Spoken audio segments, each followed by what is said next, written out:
We're looking at a composite model of skin. This is composite because it is kind of a combination of a model of thick and thin skin. When we look at the skin, let's actually begin by looking at the different layers of skin. This is the outside, represents the surface of your skin. This layer here to this undulated line is called the epidermis. Now epi means above, dermis, the skin, so this is the epidermis. This line here represents dermal papillae. You have papillae on your tongue, the taste buds, which are little things that are stacked up. So think of this the same way, but they're called dermal papillae because they come from the dermis. So we have the epidermis, and then the dermis, and then below that we have this, you can see fat, these represent fat cells. This layer would be called the hypodermis. Now these fat cells are actually what we call subcutaneous fat.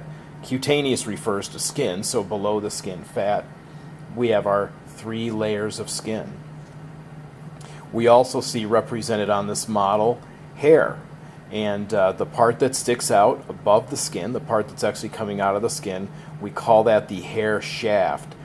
Everything below that we call the hair root. Now here we have a cutaway side, so you can actually see it in cross section.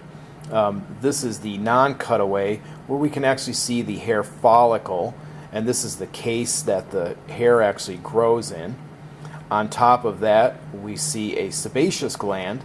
Sebaceous glands are oil glands. Oil glands produce oil that go up and around hair. It keeps hair soft. It's bactericidal.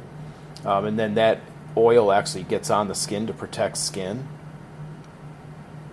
We also have a sebaceous or sweat gland. This represented by white right here.